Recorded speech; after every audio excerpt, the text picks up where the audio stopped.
Welcome to the year 2060. As you'll notice, the world has changed quite dramatically in the past 50 years. Several things are bigger. World's tallest skyscraper, 1/2 mile in height. But most things are smaller. Nanotech medicines cure all forms of cancer. Some things are faster. Hypersonic flight from New York to Tokyo takes 2 hours. While other things last longer. Average human lifespan, 125 years. Of course, these are just predictions. Will they ever be reality? What technologies today will revolutionize tomorrow's personal transportation? Bionics, warfare, home entertainment, and space exploration. And why bother even trying to predict what's coming? Forecasting the future is very important at a couple of levels.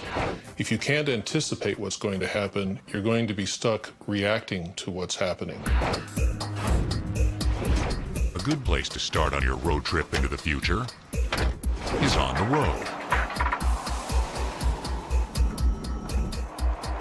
What will tomorrow's wheels be like? How about a vehicle that uses the most abundant element in the universe as a fuel? Its only emissions are water vapor and a little heat. It's twice as efficient as today's combustion engines, and you can refuel the vehicle at home. No fantasy. Just such test vehicles are already on the road. Get ready for the hydrogen revolution.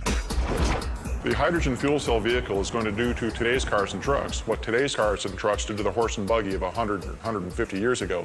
It is a completely revolutionary approach to automotive transportation. Right now, nearly every major automobile manufacturer in the world is working on hydrogen fuel cell technology. The technology that could begin to supplant gas-burning vehicles in the next 15 to 30 years. A fuel cell vehicle essentially is an electric vehicle, but instead of using a battery to provide the power, it uses a fuel cell to generate electricity on board. These are very high-performance cars. They have great get up and go, wonderful acceleration, and really good driving performance. This is General Motors' Hydrogen 3 vehicle. This is not a conventional vehicle, but a fuel cell vehicle powered by hydrogen. The hydrogen is stored in the back where the gas tank would normally be, and under the hood is a fuel cell. Now, the fuel cell system combines hydrogen and oxygen to make electricity, which powers the vehicle. The waste product is water, which goes out the tailpipe, and heat, which is thrown overboard in the radiator. A fuel cell will continue to produce electricity as long as oxygen and hydrogen are supplied. Fuel cells are different from batteries in this respect. Batteries are self-contained and eventually run down if not recharged. A common type of fuel cell uses a proton exchange membrane, which is sandwiched between two electrodes. Hydrogen gas is fed to one side, while oxygen is fed to the other. The hydrogen atoms are attracted to the oxygen atoms. But the membrane only allows the positively charged hydrogen protons through. The electrons have to take the long way around. This flow of electrons generates an electrical current. Although the basic concept of fuel cells dates back to the 1890s, it wasn't until the 1960s that fuel cell technology really took off. 5, 4, 3, 2, 1.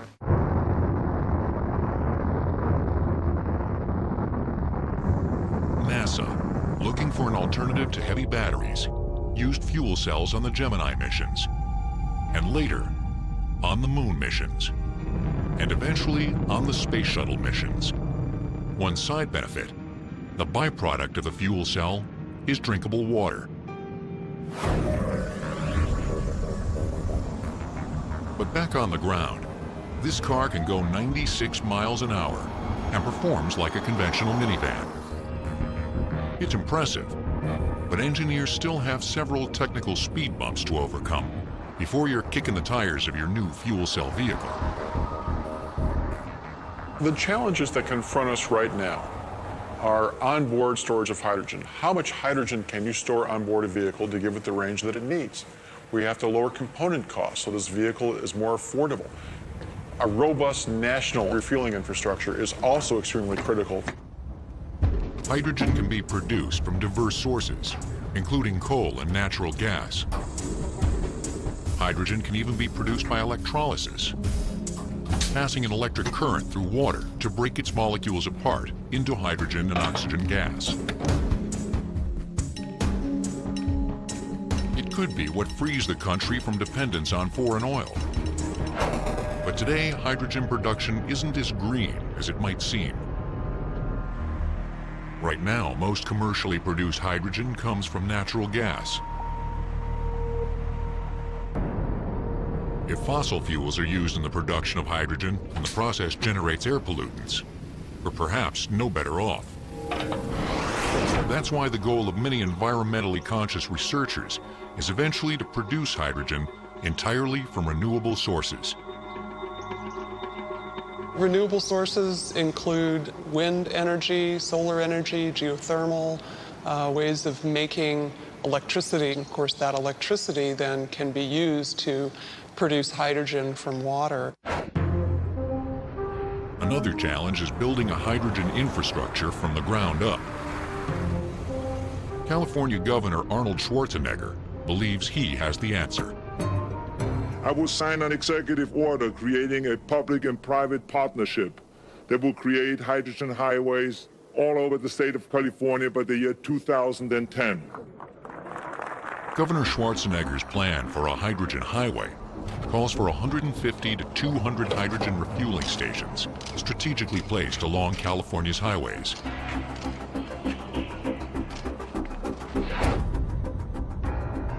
Fueling stations along major highways will be essential for long-distance travel. But for most in-town commuters, Honda has a plan to make filling up even easier. As easy as a trip to your garage. Honda's home energy station connects to a home's natural gas line and is capable of producing hydrogen for fuel cell vehicles. A stationary fuel cell could even power the house. Although there are test vehicles on the road and several infrastructure plans in progress, it'll still be a while before you can fuel your car with hydrogen.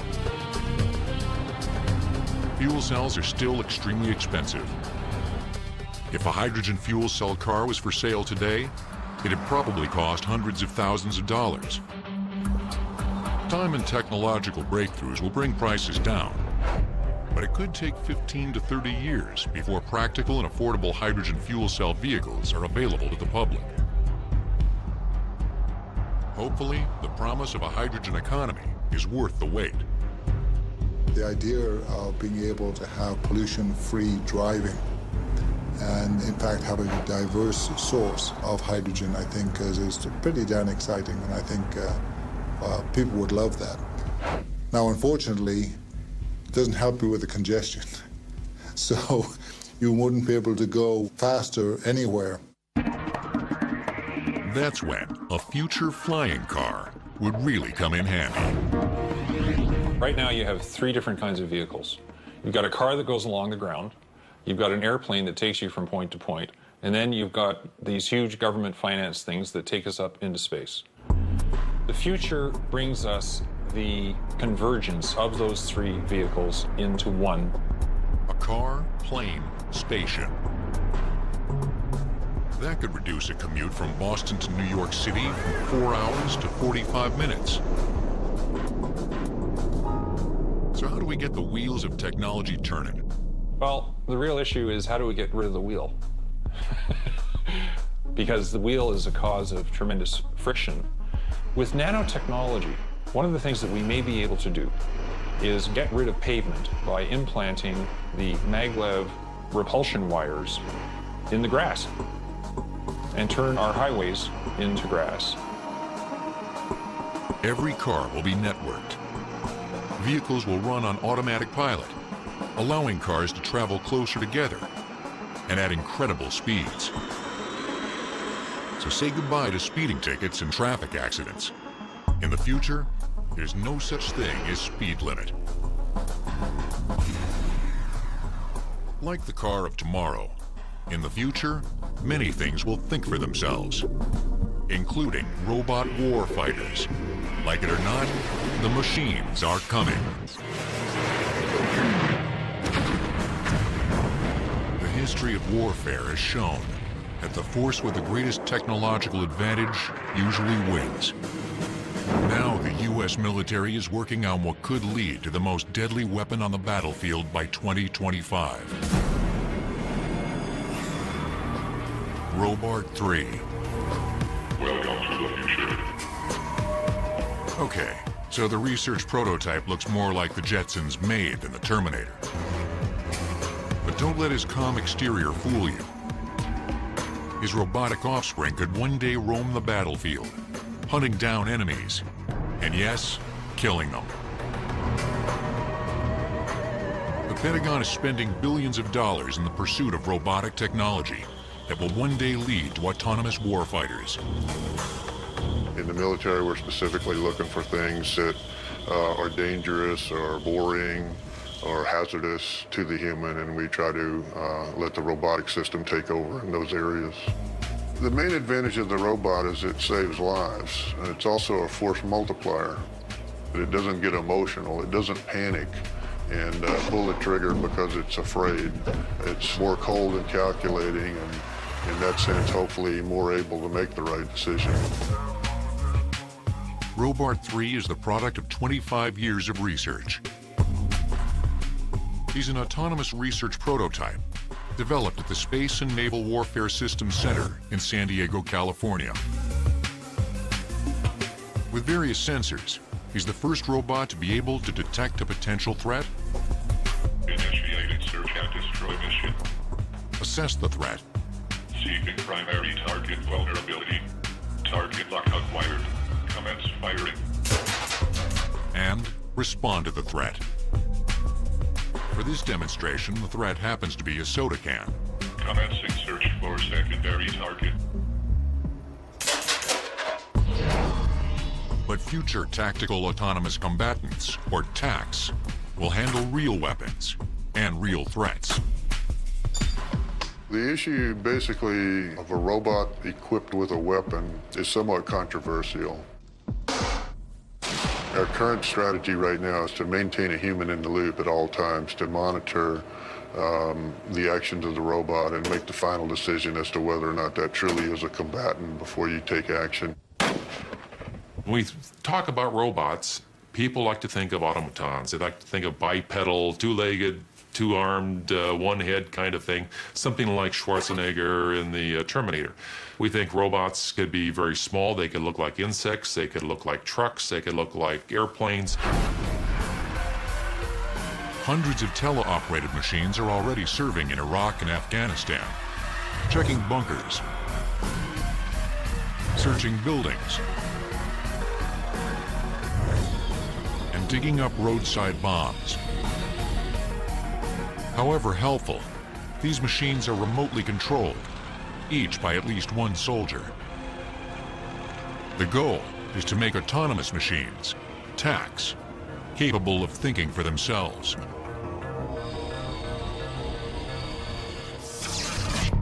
Today, researchers are working on complex algorithms that will help machines make decisions, define targets, discern friend from foe, and navigate unknown terrain. The robot obviously can do things that the human can't do.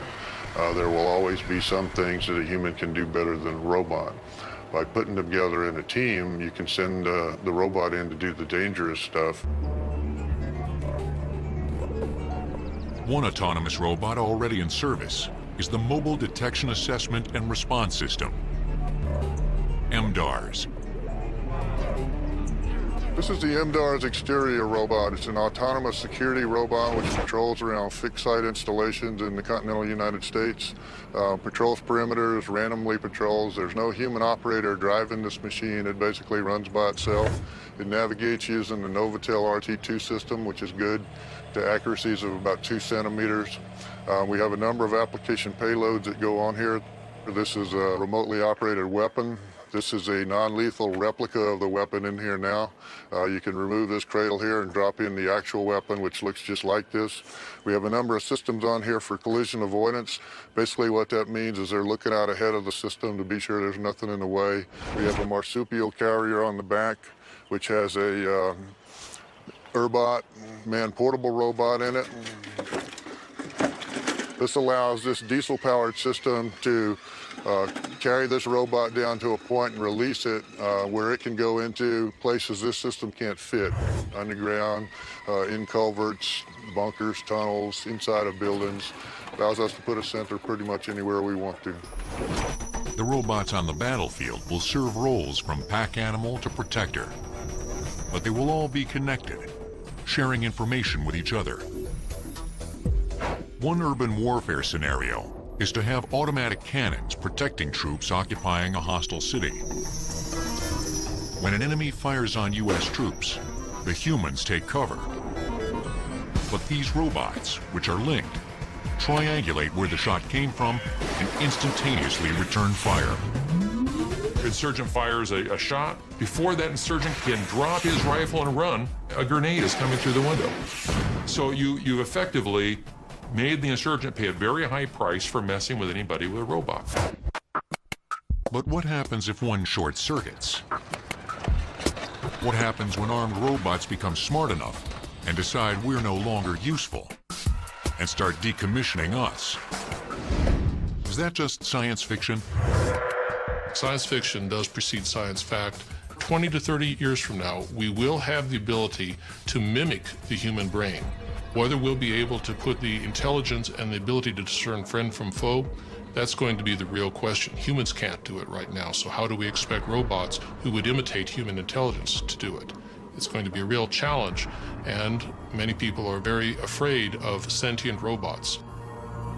We envision that the machines will be working with humans, they'll be supervised and not left to their own devices 100% of the time.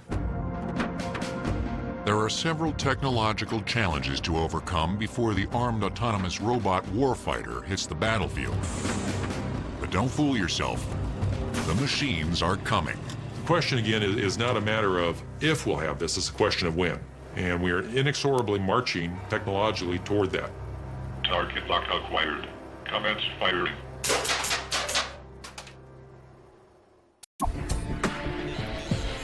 With the development of nanotechnology, scientists plan to do great things in the future.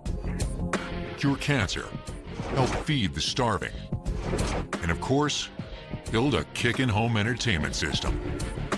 Televisions in the future will shrink as small as your retina and grow as big as your house.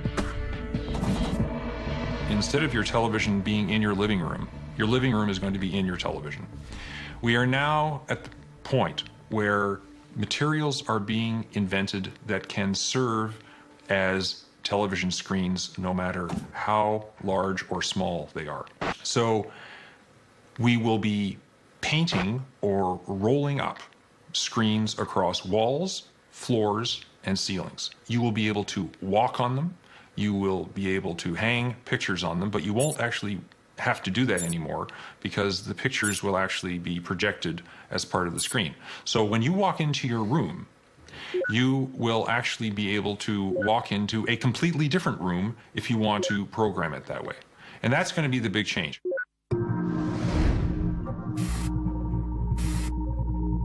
Television was formally announced at the 1939 World's Fair in New York.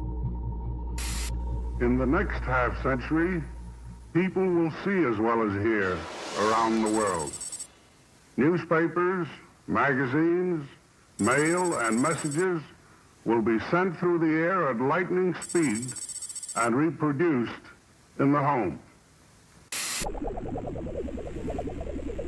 Today, several companies are working on technologies for the next generation of televisions. Super thin and even flexible electronic screens.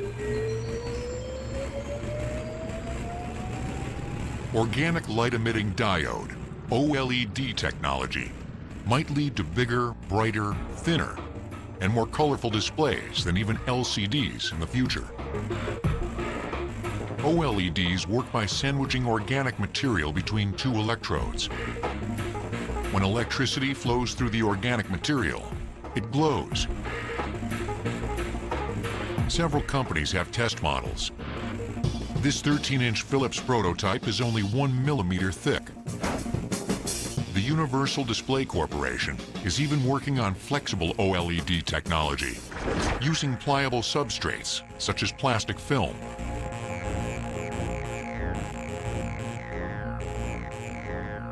Or thin, bendable metallic foil.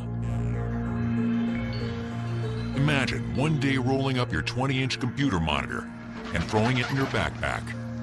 Television is basically now constrained to a small rectangle on your wall or on your shelf. The television of the future is unlimited in where it can be. The television of the future is basically able to move to a personal television. TV and video monitors will be on everything in the future. Nanotech materials might turn entire buildings into moving billboards. What's happening right now is that we see painted surfaces being developed where you actually have a liquid that can be painted onto a very thin substrate over very broad areas. And that's the real revolution that's taking place. That's where nanotechnology is having a huge impact, because you're getting these very, very tiny pixel-like nano-sized particles that are being included in this liquid that then solidifies to form essentially a television screen over a very wide surface. So you can now actually not be limited by flat surfaces or by size. But video screens of the future won't only be the size of buildings. They'll also be so well concealed, no one will even know you're watching television. The television has another application that we're even actually beginning to see right now, and it's known as optobionics. This is where thousands and thousands of tiny computer chips are implanted in the back of the retina and are connected directly to the optical nerve, leading to the brain. Today, several research groups are working on retinal microchip implantation to improve vision, not television. The Optobionics Corporation is developing a retinal microchip implant for people with age-related macular degeneration and other eye conditions. The microchip implanted on the back of the eye contains 5,000 microscopic solar cells that convert the light energy from images into electrical chemical impulses that stimulate the remaining functional cells. Clinical trials began in 2000. So far, none of the patients has rejected the implants, and all have reported improved vision. The Retina TV might be next, so stay tuned. In the brave future, even the remote control might become a thing of the past. Next, a cerebral implant could make changing the channel as easy as changing your mind. Ever want to control something telekinetically? In the future, you might be able to. Brain-machine interfaces, including cerebral implants, will soon merge microchip and mortal to create a true bionic man with seemingly telekinetic powers. A lot of people have this image that, basically from Hollywood, that the machines are coming. Well, the machines are coming, and they are us. Because what we see happening is a marriage between the computer electronic world and the human brain world. But do scientists have the technology? Do scientists have the capability to make the first bionic men and women? The answer is yes. And they're already here. Scientists around the world are currently working on brain-machine interfaces, BMIs. These devices facilitate direct communication between the brain and the computer. For the severely disabled, it's a way to control the computer without using a mouse or keyboard. Andrew Junker of Brain Actuated Technologies invented Brain Fingers, which is a BMI that can be used for communicating, to surf the web, or to control a computer-equipped house. It can also control off-the-shelf software. This is the CyberLink Brain Fingers system. It consists of a headband that plugs into an interface box which goes into the computer. The way I connect, I wear this headband that has 3 sensors that will pick up the voltage at my forehead. Brain cells communicate by producing tiny electrical impulses. Brain Fingers can detect and decode some of these impulses. The signals are broken into frequencies Andrew calls Brain Fingers. So we could use that signal, for example, to control or create a switch.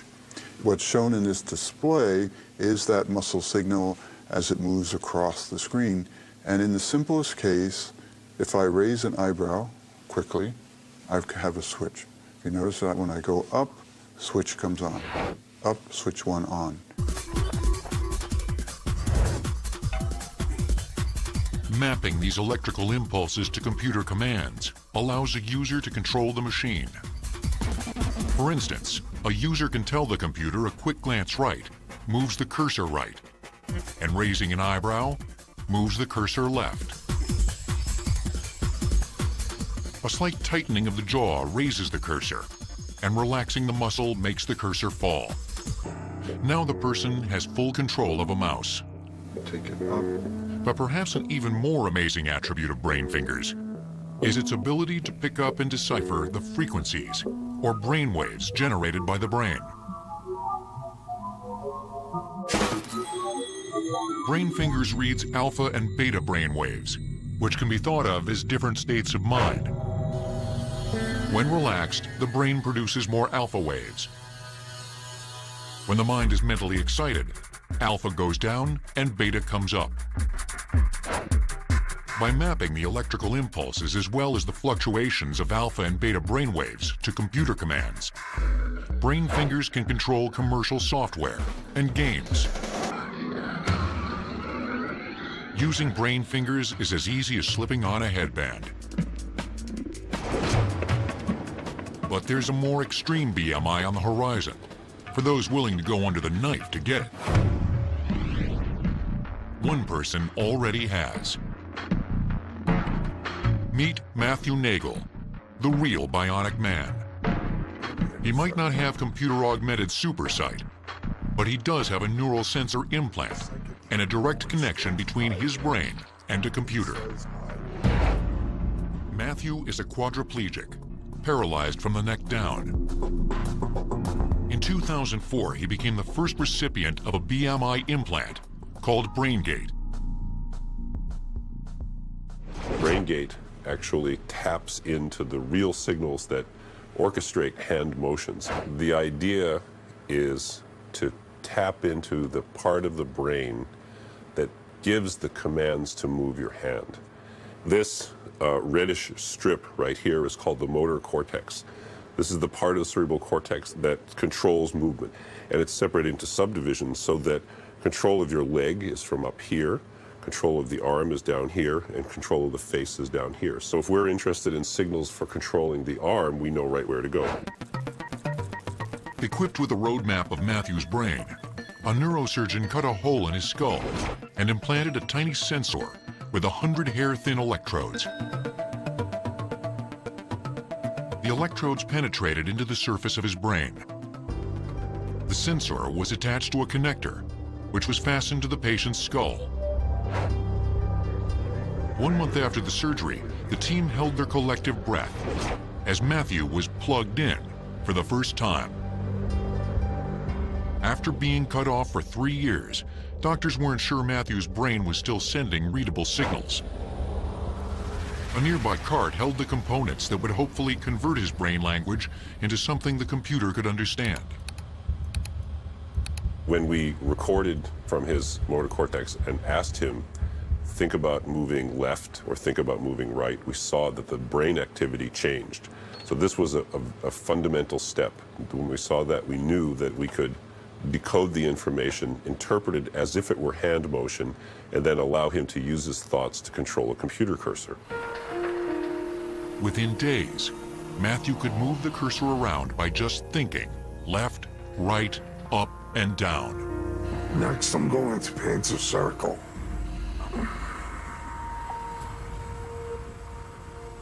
That's the best circle I can do. Now I'm going to exit. The colors represent the activity changing in the various electrodes, and that twinkling patchwork of information is actually telling us something about the intention or the intended movement that the patient might want to make. Now I'm going to close the hand. Matthew has even demonstrated the ability to open and close a robotic hand, just by thinking about it. Not bad, man. Not bad at all. Close. The implications are mind-blowing. A future implant could give a spinal cord injury patient control of robotic limbs. BMIs could one day be used to control supersuits, giving even the average Joe superhuman strength. So you have for example, super strong skeleton that is outside your body that you can control, that you step into, that can allow you to lift weights that are 4 or 5 times more than you normally would be able to do. Right now, BMIs can't infuse superhuman strength, but they are making a difference to many. The people who use them have been given superpowers by opening up worlds that were once closed. Planning your vacation for the year 2055? Forget the moon, forget Atlantis, and come to the Red Planet. Check out the Mars Buggy ATV Park. See Olympus Mons, the largest volcano in the solar system. Visit the historic K2 site, where scientists first discovered Martian fossils. Whatever you decide to do on your Martian vacation, we promise it will be out of this world. It may seem like science fiction, but space tourism is on its way. So pack your bags. On October 4th, 2004, Burt Rutan proved space was no longer the sole domain of large, state-funded agencies. With financing from investor Paul Allen, Rutan's company, Scaled Composites, built a spaceship that rocketed its pilot 377,591 feet, around 71 miles, into the sky and into the record books. Rutan's team had built the first privately funded manned spacecraft to reach the edge of space. The flight was the second one within a week for the team, which won them the coveted Ansari X Prize, a $10 million trophy established to jumpstart the space tourism industry. Now the goal is to establish regular flights for the average person.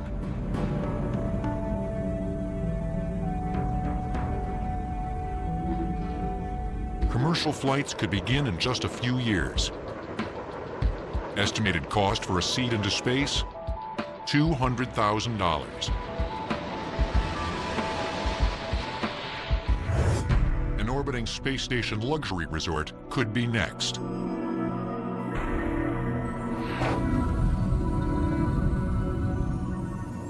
"2004 was also a banner year for NASA. 2 Mars exploration rovers, Spirit and Opportunity, started exploring the Red Planet. And then there was the big announcement from President Bush. Today we set a new course for America's space program. With the experience and knowledge gained on the moon, we will then be ready to take the next steps of space exploration, human missions to Mars and to worlds beyond.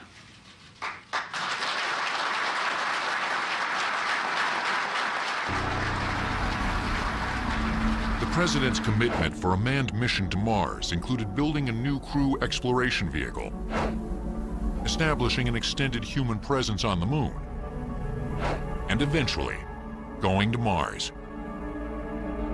Cost estimates ranged widely, from $50 to $500 billion. The U.S. has been interested in the Red Planet for a long time. 1964, Mariner 4 flyby.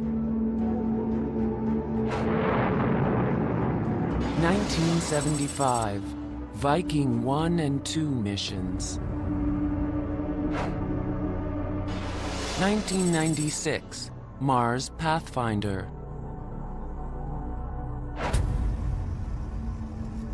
2003, Mars Exploration Rovers.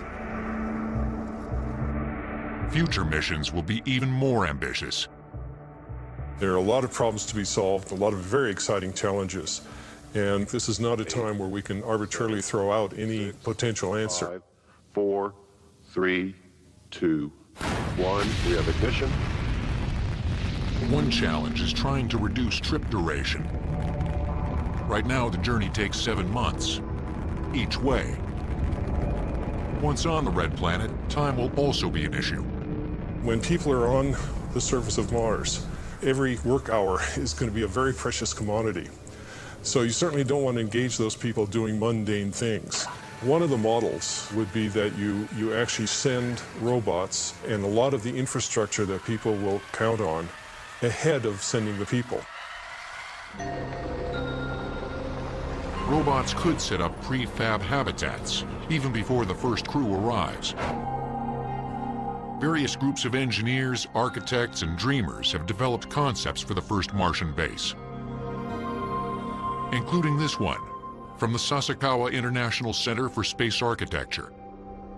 Over my shoulder, you have a model of one of the Mars base scenarios that we've established that has a variety of different kinds of elements.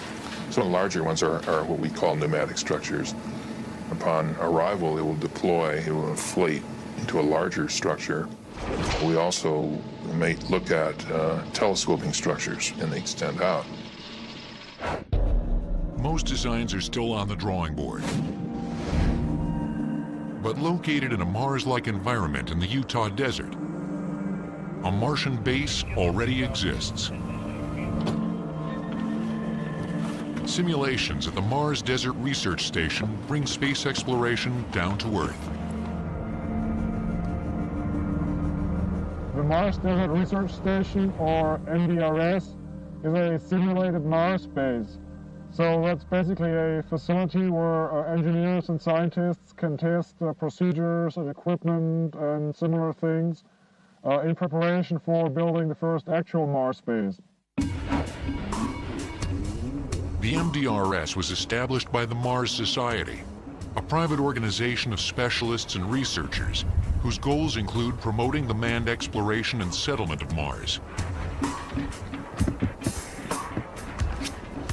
Volunteers spend 2-week rotations here. Crew 37 happens to be from Georgia Tech. The 1100 you guys due east of the hab. The purpose of MDRS is to gather data and to gather experience, to collect lessons learned on how to operate and design such a planetary surface base. So there are many elements that you could theoretically simulate on a computer or as a separate part in a lab. But as soon as you combine everything with the human crew, that adds a whole other layer of complexity. And this is why it's so important to put everything together in one place, then add a crew, and then see how it works. Because the whole purpose of sending a crew to Mars is to have them be productive. That's right. A trip to Mars won't actually be a vacation. The crew will be busy building, exploring, and surviving. Because transportation costs are so high, the goal is to pack light and use as many Martian natural resources as possible. Oxygen can be generated from the Martian atmosphere. The Martian atmosphere consists of mainly carbon dioxide, CO2. So with the rather straightforward chemical process, if you have enough power, you can extract the O2 from the CO2. The thin Martian atmosphere is 95% carbon dioxide. Pioneer Astronautics, under contract with NASA, has already designed a solar-powered device that breaks down CO2 into carbon monoxide and oxygen. Producing water is a little trickier. Hydrogen, the primary ingredient of H2O, is hard to come by. However, there are indications that Mars was once partially covered with water, Maybe subsurface ice still exists and can be melted for human use. Finding water is important for another reason. Was there water? Is there water? If there is water, where is the water? And why the water is important is that often, it's felt that where there is water, there is some potential for life. And that, of course, is I think, the ultimate question that people are intrigued by. Is there life out there? Robots can only do so much. A manned mission might be the only way to find out. Our civilization is currently at a level of technology where we can send humans to Mars. However, the level of technology is different from having the actual equipment that's needed, all the systems, and integrating those systems and making sure they actually work. So my best guess is it will take us about 10 to 15 years before all the systems are ready and integrated and we can confidently send a crew to Mars. That's an optimistic estimate, according to most experts.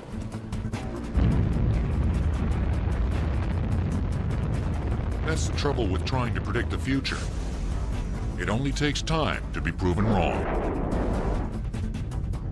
Forecasting the future is a strange and risky business because you hear people saying today, well, where are the flying cars? We don't see them. A lot of the things that have been forecast have in fact come true. It's just that we haven't been able to predict which ones of them will come true when. Will we be vacationing on Mars in 2060 or 2160? Hard to predict. But predicting the future isn't about exactness. It's about stirring imaginations, helping us avoid impending disaster, and making for a better tomorrow. Today's fantasies are tomorrow's facts.